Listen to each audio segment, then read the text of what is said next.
안녕하세요. 반갑습니다. 그로스 리서치 이재모입니다. 이번 영상에서는 두산퓨얼셀이라고 하는 기업 최근에 몇 가지 좀 이슈가 있어가지고 그 내용들을 간단하게 정리해 보았고요. 앞으로 이게 주가에 미치는 영향, 그리고 향후 이제 사업적으로 어떤 방향성을 좀 가지고 추진하고 있는지 그런 것들 좀 이야기 드리려고 합니다. 우선 첫 번째로 말씀드리려고 하는 거는 이 수소 연료 전지를 전문적으로 하는 두산 퓨얼셀 2분기 실적이 나왔습니다. 2분기 실적을 보니까 매출액이 492억에 영업이익 5억을 기록했습니다. 지금 영업이익 같은 경우에는 분기로 보실 때는 시장에서 추정하고 있던 30억대 영업이익에 비해서 좀 떨어지는 수치가 나왔습니다. 그래서 숫자상 봤을 때는 실적이 컨센서스를 하회하는 비교적 안 좋은 실적이 나왔다, 이렇게 볼 수 있습니다. 다만 이제 시장에서 지금 또다시 예측하고 있기로는 어차피 지금 상반기보다는 하반기에 조금 더 기대를 했기 때문에 아마도 실적은 상저하고가 될 것이다. 그래서 2분기 실적이 주가에 좀 영향을 주거나 그러지는 않았어요. 그래서 발표 당일날에도 큰 하락이라든지 그런 안 좋은 이슈는 없었다, 이렇게 보시면 될 것 같고요. 올해 그 연간 실적이 한 180억, 연초만 하더라도 200억대까지도 추정을 했던 것 같은데, 일단은 지금 이제 실적 나오는 그 속도를 봐서는 200억대까지는 좀 무리가 있을 것 같고 100억대 후반 정도의 영업이익이 예상이 되고 있고요. 중요한 건 제가 볼 때 이쪽도 결국 성장 산업이고 장기 사이클이기 때문에 그 수주 물량이 얼마나 나올 수 있느냐가 매우 중요해 보입니다.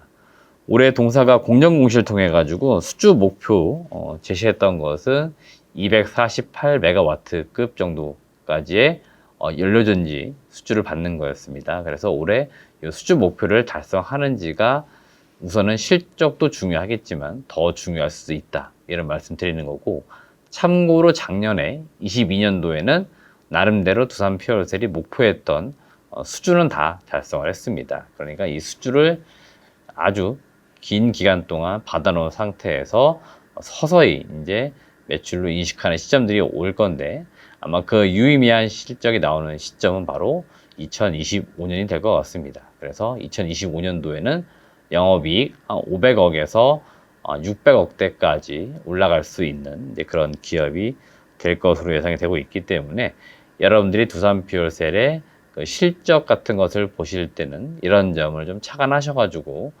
체크해 보시면 좋을 것 같습니다. 자, 두 번째 이슈는 수소 발전 입찰 시장 제도, 이와 관련된 내용입니다. 수소 발전 입찰 시장이라고 하는 거는 수소 또는 그 수소 화합물, 대표적으로 암모니아가 되겠죠. 이런 것들을 연료로 생산한 전기를 구매를 하거나 또는 이제 판매하는 이런 제도라고 보시면 되겠고, 전 세계에서 최초로 우리나라에서 올해 이 시장이 열렸고요.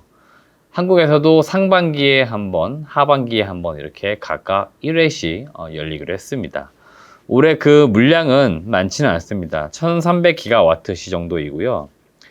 이게 전체 이제 전력 생산으로 봤을 때는 1%도 채 안 됩니다. 그러니까 상당히 낮은 수준인데, 여기서 의미를 둘 수 있는 거는 올해 처음으로 이 수소 발전을 통한 전기를 생산해서 사고 파는 시장이 열렸다는 겁니다. 그래서 익히 그동안에 예를 들어서 태양광, 풍력, 원자력 이런 것들을 통해서 전기가 많이 생산됐는데, 이제 수소를 통해서도 전기가 좀 생산되는 시대가 왔고, 이거를 이제 사고 팔고 하는 그 시장이 열렸다, 이렇게 보시면 되고요. 이 시장은 앞으로 계속 커진다라고 보시면 되겠고, 지금 정부에서도 한 3년 정도의 계획을 지금 잡아두고 있는데, 매년 그 입찰 물량이 증가될 것으로 보입니다. 자, 여기서 중요한 건 뭐냐면, 이번에 수소 발전 입찰 시장에서 두산 퓨얼셀이 우선 협상 대상자로 선정이 된 부분입니다. 아직 공식적으로 발표까지 나온 것 같지는 않지만 일부 언론 보도 나오기로 두산 퓨얼셀이 그 SK그룹 쪽의 합작 법인인 이 회사를 제치고 여튼 두산 쪽이 선정되는 그런 결과물들을 가져왔다는 점에서 의미를 줄 수 있겠다. 이렇게 보시면 되겠습니다. 또 한 가지 좋은 소식들이 들려오고 있는데요. 그 7월 27일 날 그 공시된 내용이 하나 있습니다. 연료전지 시스템의 장기 유지 보수 계약. 이 체결 공시도 나왔고, 수주 금액을 보니까 300억 정도입니다. 그래서 300억 정도 되는 규모의 공시도 나온 점들, 이러한 점들이 향후 동사 실적에는 굉장히 도움이 될 수 있는 부분들이고요. 이 연료전지 같은 경우에도 처음에 계약하게 되는 이제 구축비 같은 큰 금액의 공시도 중요하겠지만, 이렇게 쭉 깔려 있는 상태에서 교체 수요에 따른 유지 보수 계약 이런 것들도 계속 나올 수 있습니다. 이거는 시장이 커지면 커질수록 꾸준히 증가하는 이제 그런 어떻게 보면 물량이 될 수 있기 때문에, 그런 차원에서 이번에 유지 보수 계약 체결한 점도 상당히 의미가 있다라고 말씀을 드리고 싶습니다.